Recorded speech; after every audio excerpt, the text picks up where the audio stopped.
But King Solomon loved many foreign women, as well as the daughter of Pharaoh, women of the Moabites, Ammonites, Edomites, Sidonians, and Hittites, from the nations of whom the Lord had said to the children of Israel, "You shall not intermarry with them, nor they with you. Surely they will turn your hearts after their gods."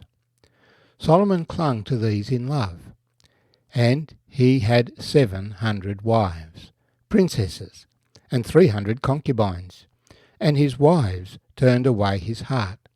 For it was so when Solomon was old that his wives turned his heart after other gods. And his heart was not loyal to the Lord his God, as was the heart of his father David. For Solomon went after Ashtaroth, the goddess of the Sidonians, and after Milcom, the abomination of the Ammonites. Solomon did evil in the sight of the Lord, and did not fully follow the Lord, as did his father David. Then Solomon built a high place for Chemosh, the abomination of Moab, on the hill that is east of Jerusalem, and for Molech, the abomination of the people of Ammon. And he did likewise for all his foreign wives, who burned incense and sacrificed to their gods. So the Lord became angry with Solomon, because his heart had turned from the Lord God of Israel, who had appeared to him twice, and had commanded him concerning this thing, that he should not go after other gods. But he did not keep what the Lord had commanded. Therefore the Lord said to Solomon, "Because you have done this, and have not kept my covenant and my statutes which I have commanded you, I will surely tear the kingdom away from you, and give it to your servant. Nevertheless, I will not do it in your days, for the sake of your father David. I will tear it out of the hand of your son. However, I will not tear away the whole kingdom. I will give one tribe to your son, for the sake of my servant David, and for the sake of Jerusalem, whom I have chosen." Now the Lord raised up an adversary against Solomon, Hadad the Edomite. He was a descendant of the king of Edom. For it happened when David was in Edom, and Joab, the commander of the army, had gone up to bury the slain, after he had killed every male in Edom, because for 6 months Joab remained there with all Israel, until he had cut down every male in Edom, that Hadad fled to go to Egypt, he and certain Edomites of his father's servants with him. Hadad was still a little child. Then they arose from Midian and came to Paran, and they took men with them from Paran and came to Egypt, to Pharaoh king of Egypt, who gave him a house, appointed food for him, and gave him land.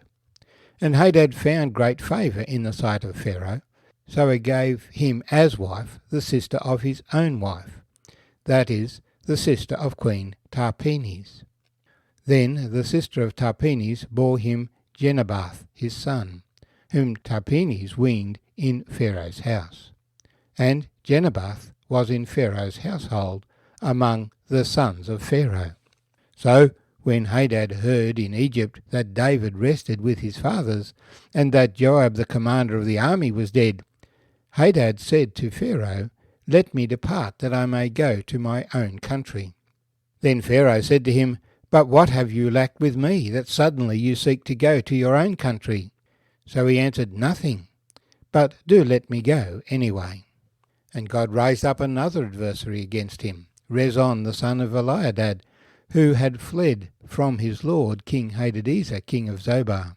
So he gathered men to him, and became captain over a band of raiders, when David killed those of Zobar.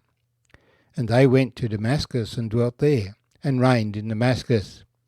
He was an adversary of Israel all the days of Solomon, besides the trouble that Hadad caused, and he abhorred Israel, and reigned over Syria.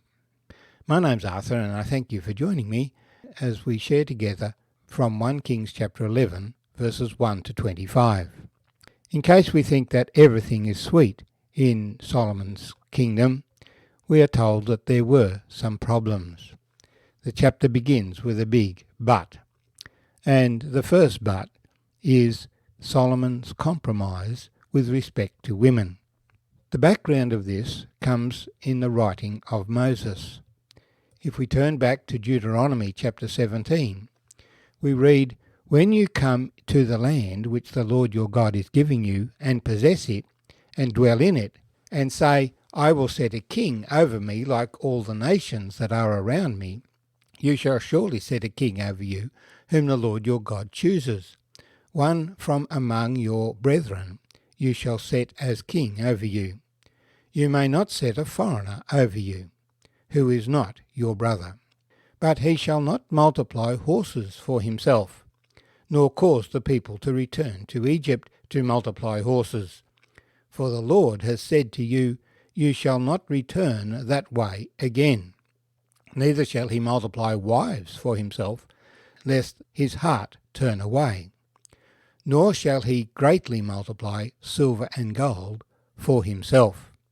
Also it shall be, when he sits on the throne of his kingdom, that he shall write for himself a copy of this law in a book, from the one before the priests, the Levites, and it shall be with him, and he shall read it all the days of his life, that he may learn to fear the Lord his God, and be careful to observe all the words of this law and these statutes, that his heart may not be lifted above his brethren, that he may not turn aside from the commandment to the right hand or to the left, and that he may prolong his days in his kingdom, he and his children in the midst of Israel." So we find that Solomon evidently failed to do what Moses said. For he is famous for his chariot cities and horses. He is famous for his 700 wives and 300 concubines. He is famous for the great wealth, the greatly multiplied silver and gold. We have no record whether he actually wrote out a copy for himself of the writings of Moses, or whether he read it every day. But probably not, because he was a very busy man. His life was very busy.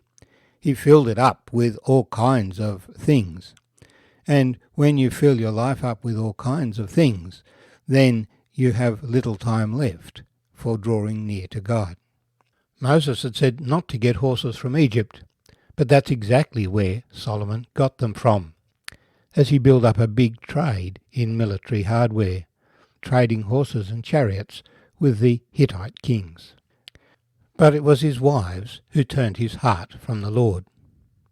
They had not become worshippers of God. And so when they married Solomon, they said, "But please give us a place where we can worship our God." So he built temples for all the different pagan gods on the hill opposite the temple in Jerusalem. And then, of course, they said to him, "Please come with us when we worship our God." And so he went along with them, turning his back on the God of Israel. All of these things draw us to rely on gold and silver, on horses, on our own feelings, rather than rely upon the Lord. And so, throughout his reign, the Lord sent some opposition to him. We've read of Hadad, the Edomite, and we've read of Rezin, who led a band of raiders in the wilderness. These men detested Solomon. They opposed him all his life. Solomon didn't keep his own advice. Trust in the Lord with all your heart, and do not rely on your own understanding. In all your ways acknowledge him, and he shall direct your paths. So the Lord brought difficulties into Solomon's reign. But when he turned himself away from the Lord became angry and declared that he would take the kingdom away from Solomon, from his son actually. Solomon's son would retain one tribe, but 10 tribes would be given to Solomon's opponent. There are always consequences of our actions.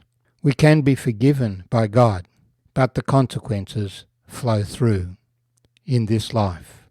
But judgment was delayed for the sake of Solomon's father, David, because David had walked in the ways of the Lord.